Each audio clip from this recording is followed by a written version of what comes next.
Fagnano was killed yesterday in a deadly was lightning with two friends and had just jumped in to rinse off sand. Emotional prayer service tonight for Nick Fagnano. This evening, one of the lifeguards who tried to help the tragic loss of their only son. Water and injured several others. People to do better. Take the right steps in life. To include others.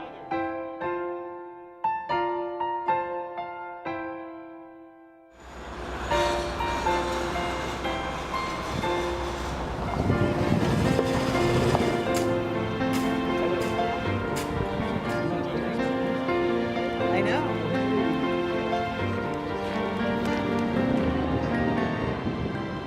Bienvenidos a la República Dominicana.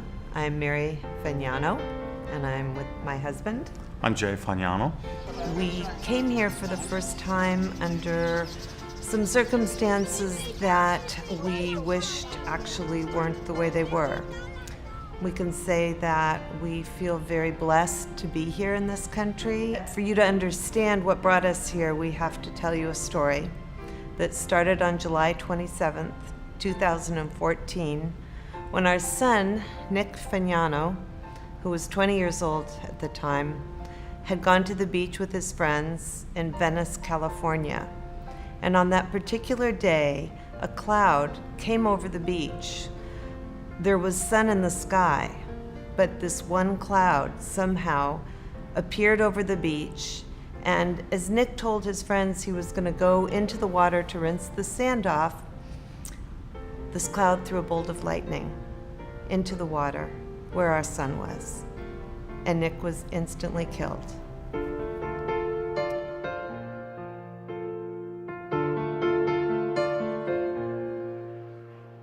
I was affiliated with an organization called Retail Orphan Initiative, and through my friendship with Greg Buzak, who heads up that organization, we'd had conversations over the years about someday Nick and I making a mission trip to the Dominican Republic.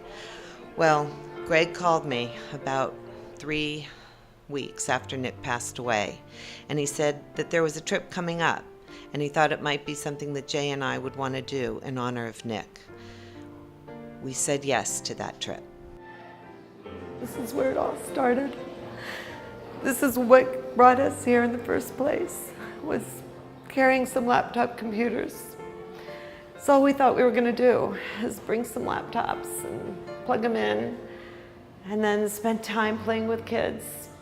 And we put this technology in this room, and that's what it was technology, which is awesome. And so what we wanted to do with the classrooms is to bring them up to the level of what this offers the students, and to make sure that what they experience here is a continuity with what they can experience back in the classroom together.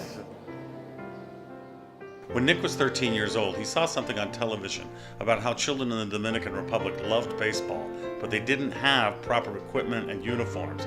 So he organized a uniform and equipment drive through his Little League, and we sent over 300 pounds of equipment down to the Dominican Republic. And that's really what brought us here. It was Nick that really brought us here to the Dominican Republic. We also was visit an orphanage. Nick took us to the Ramar orphanage. We played baseball that first day that we went to Ramar, and I had a great time. And I know Nick was there playing baseball with us.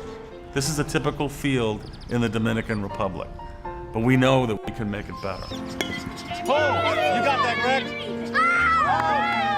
We've now made 4 trips to the Dominican Republic in just a year. And that field that we were playing on, full of rocks and dirt, well, now it's becoming a real grass field where these kids can play baseball and soccer and run around. And it's just through the help of so many that we've been able to make this field a reality.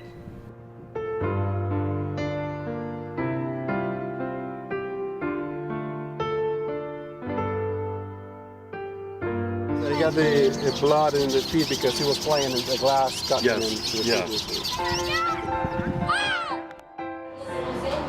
Somebody who will be a teacher. I think you will fall in love with these children at the Ramar Orphanage.